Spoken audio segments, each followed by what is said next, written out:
Olá, queridos e queridas, eu estou contando a história de Jesus, do livro O Maior Homem que Já Viveu, e hoje a história é: quando o Filho do Homem for revelado. Enquanto Jesus ainda está ao norte, em Samaria ou na Galileia, certos fariseus interrogam-lhe sobre a vinda do reino. Eles creem que este virá com grande pompa e cerimônia, mas Jesus diz: o reino de Deus não vem de modo impressionantemente observável, nem dirão as pessoas: eis aqui ou ali, pois eis que o reino de Deus está no vosso meio. As palavras de Jesus, no vosso meio, às vezes têm sido traduzida por dentro de vós. Assim, alguns imaginam que Jesus quis dizer que o reino de Deus reina no coração dos servos de Deus. Mas, obviamente, o reino de Deus não está dentro do coração desses fariseus, descrentes a quem Jesus está falando. Todavia, está no meio deles, visto que o rei designado do reino de Deus, Jesus Cristo, está no meio deles literalmente. Provavelmente, depois de os fariseus se retirarem, Jesus fala um pouco mais com seus discípulos sobre a vinda do reino. Ele tem especialmente em mente sua futura presença no poder do reino ao alertar: as pessoas vos dirão, eis ali ou eis aqui, não saias nem corrais atrás desses falsos messias, pois assim como o relâmpago com o seu lampejo brilha de uma parte sob o céu a outra parte sob o céu, assim será o Filho do Homem. Portanto, Jesus indica que da mesma forma como o relâmpago é visto numa vasta área, a evidência de sua presença no poder do reino está claramente visível a todos que desejem observá-la. A seguir, Jesus faz comparações com antigos eventos para mostrar qual será a atitude das pessoas durante sua futura presença. Ele explica: ademais, assim como ocorreu nos dias de Noé, assim será também nos dias do Filho do Homem. Igualmente, assim como ocorreu nos dias de Ló, comiam, bebiam, compravam, vendiam, plantavam, construíam. Mas no dia em que Ló saiu de Sodoma, choveu do céu fogo e enxofre, e destruiu a todos. Do mesmo modo, será naquele dia em que o Filho do Homem há de ser revelado. Jesus não está dizendo que as pessoas nos dias de Noé e de Ló foram destruídas simplesmente porque executavam as atividades normais de comer, beber, comprar, vender, plantar e construir. Mesmo Noé e Ló e suas famílias faziam tais coisas. Mas os outros se dedicavam a essas atividades diárias sem prestar atenção alguma à vontade de Deus. E foi por isso que foram destruídos. Pela mesma razão, as pessoas serão destruídas quando Cristo for revelado durante a grande tribulação que se abaterá sobre este sistema de coisas. Sublinhando a importância de reagir prontamente à evidência de sua futura presença no poder do reino, Jesus acrescenta: naquele dia, quem estiver no alto da casa, mas cujas coisas móveis estiverem na casa, não desça para apanhá-las. E quem estiver no campo, do mesmo modo, não volte para as coisas atrás. Lembrai-vos da mulher de Ló. Quando surgir a evidência da presença de Cristo, as pessoas não deverão permitir que o apego a seus bens materiais as impeçam de agir prontamente. Ao sair de Sodoma, a esposa de Ló aparentemente olhou de modo anelante para as coisas deixadas atrás e transformou-se numa coluna de sal. Continuando sua descrição da situação que existiria durante sua futura presença, Jesus diz a seus discípulos: naquela noite, 2 homens estarão numa só cama. Um será levado junto, mas o outro será abandonado. Haverá 2 mulheres moendo no mesmo moinho. Um será levado junto, mas a outra será abandonada. Ser levado corresponde ao fato de Noé entrar com sua família na arca e os anjos tirarem Ló e sua família de Sodoma. Significa salvação. Por outro lado, ser abandonado significa sofrer destruição. Neste ponto, os discípulos perguntam: onde, Senhor? Onde estiver o corpo, ali se ajuntarão também as águias. Responde Jesus. Os que são levados para a salvação são como águias de visão aguçada, no sentido que se ajuntam ao corpo. O corpo se refere ao verdadeiro Cristo, em sua presença invisível no reino, no poder do reino, e ao banquete espiritual que Jeová providencia. Então aqui, nesta lição de hoje, ele diz sobre realmente a gente se manter no caminho, apesar das dificuldades, Então, da mesma forma que a família de Noé trabalhava, plantando, vendendo, vivia, comprando e comia e bebia a vida na matéria, existem outras pessoas que também fazem a mesma coisa, só que de uma forma diferente, Ou seja, uns nos valores de Deus, no que precisa ser feito, resolvendo os problemas, as situações. Outros não. Outros é na mentira, na manipulação, é na traição, é na enganação, é na ganância, é na avareza. Então,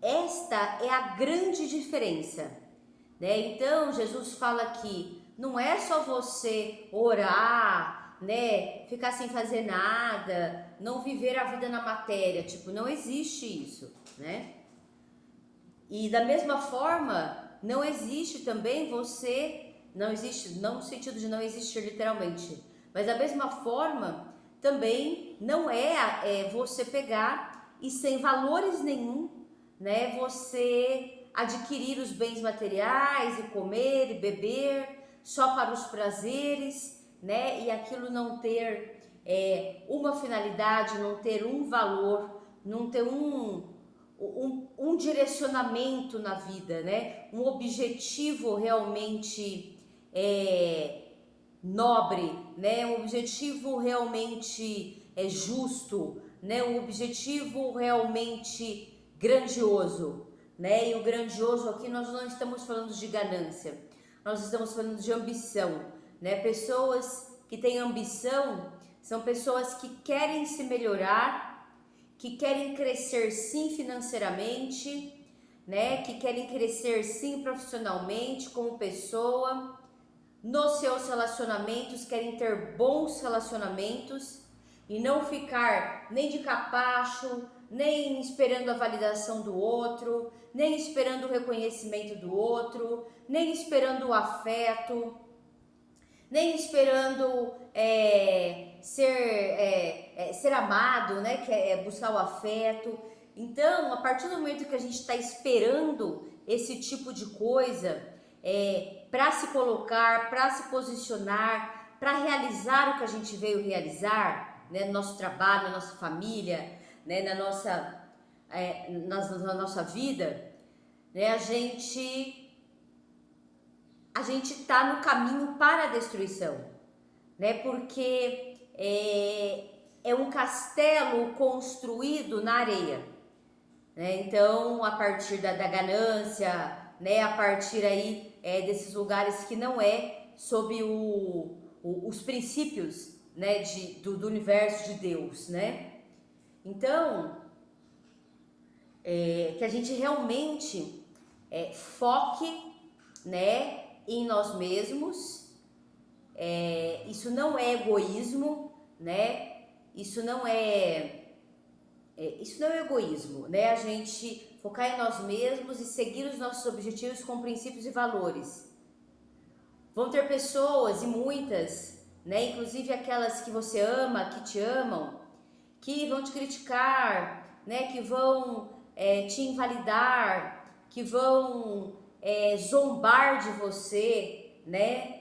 Que vão fazer chantagens emocionais, né? Como se envergonhasse de você, né? Estivesse triste com você por você seguir, né? O caminho que você veio seguir. E assim, quando a gente para por essas questões, por essas dependências, né, emocionais, para a gente não se manter firme, né, nos valores e não romper, não se libertar emocionalmente, mentalmente, a gente vai permanecer parado. E parado, a gente não tá nem parado em si, a gente tá se destruindo literalmente, né? Porque quando a gente deixa de fazer o que a gente tem que fazer, que é caminhar, né, para construir bons relacionamentos, então resolver as relações, né, caminhar para evoluir, né, nos nossos valores, então resistir aí às dificuldades, às tentações que vêm pra gente, né, pra gente desenvolver as virtudes. Quando vem conceitos aí, que vem conceitos das pessoas como uma avalanche, né? Não, porque você está errada, porque eles carregam esses conceitos desde lá de trás, né? E você aí com o conhecimento, com o autoconhecimento, você sabe o que você está fazendo e você não continua, né? Então você aí parou e aí, mais do que parou, você vai começar a entrar em decadência, porque você começa a entrar num processo de raiva, de ressentimento, de mágoa, porque você tá fazendo isso, né, parando para receber o reconhecimento, o afeto, a validação daquelas pessoas. No entanto, você vai estar morrendo, né, por dentro, por saber que você não está fazendo o que deve fazer, né? Então, por exemplo, existe tipo assim, eu enfrento sérias críticas e sérios ataques, né? Por exemplo, porque eu fui trabalhar, né, através da antroposofia da pedagogia Waldorf, o autoconhecimento e o desenvolvimento do ser humano, né? E a maioria das escolas ainda hoje não trazem, né, não só no conteúdo, mas no desenvolvimento mesmo, de como desenvolver, seja intelectualmente, emocionalmente, né, fisicamente, nos seus momentos certos, né, nas suas fases certas. E então, né, eu faço a educação domiciliar. Então eu tenho a convicção, pelo conhecimento que eu busquei, daquilo, né, daquilo que eu estou fazendo, e sérios ataques mesmo, né? Porque as pessoas acreditam, né, e carregam essa crença de muitos e muitos anos que a escola ali está fazendo o melhor. E você nem sabe qual que é o melhor, né? Você nem conhece o desenvolvimento do ser humano. De repente você não trabalhou o autoconhecimento para saber como que acontece a educação e o ensino ali, né? Muitas vezes, a maioria dos educadores, muitas vezes ainda estão projetando todas as suas dores ou como a referência de como foram educados, né? E volto a repetir que não é o 8 nem o 80, né? Não é o lugar do desrespeito, onde você deixa de fazer tudo, né? E não é o lugar do autoritarismo, né? Das agressões, né? Sejam verbais, emocionais, físicas. Então, realmente é um trabalho em cima de nós mesmos, né? E você conhecer com profundidade realmente as necessidades de cada fase, né? Emocionais, mentais, físicas, né? E espirituais, que permeia todas as fases, porque o espiritual é o talento que cada ser humano carrega, né? E nas escolas, a maioria das pessoas tem que ser todo mundo igual, tem que ser todo mundo como se fossem robôs, né? Todo mundo tem que ir bem em todas as matérias, todo mundo tem que ser a mesma coisa, né? Então, e não é assim, né? Não é assim. Então, realmente, a gente tem que buscar, né? O que é verdadeiro, né? O que é o autoconhecimento em primeiro lugar, né? Porque se a gente fica acreditando ainda nesses conceitos totalmente errados, a gente vai bater numa tecla como se aquilo fosse verdadeiro, né? E não é. E buscar realmente conhecimentos em que a gente possa trazer vida, né? A gente possa trazer vida para todos nós, né? Então, por exemplo, conhecer o desenvolvimento desse ser humano é trazer vida, né? Conhecer e se desenvolver nos valores, nas virtudes, nos princípios, no caminho para a vida que Jesus nos trouxe é trazer vida. A gente romper com dependências emocionais, com chantagens emocionais, colocando limites, sem precisar brigar, sem precisar de conflitos, mas conseguindo se posicionar, né, resolvendo as relações para ter relacionamentos leves, gostosos, é caminho para a vida, né? A gente deixar a rigidez daquilo que a gente acreditou, né? Quando vem uma verdade ali na nossa cara e a gente deixar de pegar e continuar rígido em algo que a gente está vendo que não é caminho para a vida, né? A gente cuidar do próprio corpo, né? É caminho para a vida. Então,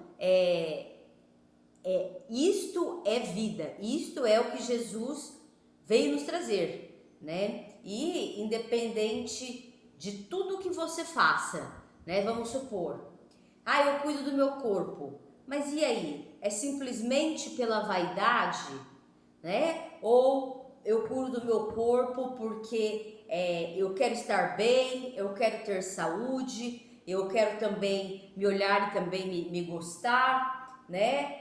Ou é pela pura vaidade de me achar, né? Porque você vê que os valores, os princípios permeiam tudo que a gente faz, né? Eu quero romper com as dependências emocionais, mas para quê? Para criticar os outros, para julgar os outros. Ele que faz chantagem emocional comigo, que isso e que aquilo. Não, é para eu resolver, né? Para eu criar a coragem e poder conversar e resolver me posicionar no que eu sou, no que eu vim, nos meus talentos, no casamento que eu quero ter, nas amizades que eu quero ter, né? E lembrando que não é o que se quer aleatoriamente, Nós estamos aqui seguindo princípios e fundamentos e valores, né, que não se baseiam no que eu quero, porque eu quero, sem critério nenhum, né, sem valor nenhum. Nós estamos falando de se posicionar e de se colocar e de se resolver relações nas quais as pessoas estão te prendendo por achar que aquilo é melhor para você, mas você já sabe o correto, você já sabe o caminho, como eu dei o exemplo aqui da educação, né? Então eu não estou fazendo aleatoriamente, né? Eu busquei um conhecimento que é muito mais do que um conhecimento de matéria intelectual a ser dada, mas onde você verdadeiramente forma um ser humano com muito mais habilidades e capacidades do que um conhecimento intelectual muitas vezes obsoleto, né? Ou seja, que ele não vai utilizar para nada na vida. Então, a gente tem que também ter esse critério, né? Não é sair achando que liberdade é fazer o que se quer, independente de princípios, de valores, né? De você realmente buscar um direcionamento para fazer isso, né? Ah, eu penso assim porque eu penso, né? Eu penso assim porque eu só quero ser o revoltado, o rebelde sem causa, né? Eu penso assim porque eu só quero dar do contra, né? Eu penso assim porque e vou fazer assim porque isso me beneficia e não quero nem saber se isso é o correto, tá? Nós não estamos falando disso, né? Nós estamos falando realmente de um direcionamento para a vida, né? E não para uma hipocrisia, né? Então é isso que Jesus traz, né? Então, o que ele fala, inclusive, aqui, né? Para que também se fuja dos falsos messias, né? Então, quando a gente tem esses valores bem enraizados em nós, a gente vai ter esta conexão, né, com Deus, a gente também vai conseguir ter uma percepção, né, daquela pessoa, se ela é mente verdadeira ou não, né, analisar também os atos, né, que muitas vezes a gente não vê os atos em si, as práticas dela, e a gente acaba meio que enganado. Mas se a gente vai desenvolvendo, né, esses valores, se a gente vai se libertando dessas amarras mentais e emocionais, a gente não cai mais praticamente, né? A gente rompe com o padrão, a gente deixa de manter aquilo na nossa vida, né? A gente deixa de permitir e logo a gente deixa até de atrair aquilo, né? Então a gente aí começa a se vincular, né, com pessoas que estão ali no mesmo, né, porque a gente rompeu com aquilo, né, de ser o bonzinho, de agradar o outro, né, rompeu com valores, de repente a gente se corrompe para eu agradar o outro, então eu vou ser injusto, eu vou ser maldoso, né, para fazer o que o outro quer, achando que isso é amor, né, eu vou ser desonesto. Então, quando a gente se alinha com princípios e valores espirituais, né, quando a gente segue um direcionamento daquilo que a gente né, se enxerga nossos valores, enxerga nossa pessoa, enxerga nossos talentos, seja nossas habilidades, nossas capacidades, e enxerga o que a gente quer, né, se direciona, não, eu quero, né, pessoas boas ao meu lado, boas parcerias, um bom relacionamento, de pessoas o quê? Íntegras, pessoas honestas, pessoas justas, pessoas honradas, né? Que é uma pessoa honrada, uma pessoa que é verdadeira, né? Ela fala e ela faz, ela não mente, ela não vai te enganar, né? Então, a gente tem esse direcionamento e mais o direcionamento dos objetivos que a gente deseja atingir profissionalmente, materialmente, né? A gente consegue realmente seguir o caminho, né? E aí tudo vai começando a aparecer, né, no nosso caminho. Ou seja, as coisas vão sendo desvendadas, né, quando a gente segue este rumo, né, dos valores espirituais, do fim aí das prisões emocionais, mentais, né, e o cuidado também com o nosso corpo, né, com as nossas coisas. Tá certo? Vamos ver se tem mais alguma coisa aqui, né, que passou, mas é isso mesmo. Então, se você gostou aí, deixe seu like, compartilhe aí com pessoas que você sabe que queiram os ensinos de Jesus, né, e praticá-los e buscar aí, né, transformar as suas vidas cada vez mais. E se inscreva no canal e ative o sininho se você quiser receber mais notificações do meu conteúdo. Um grande beijo, um grande abraço e até a próxima!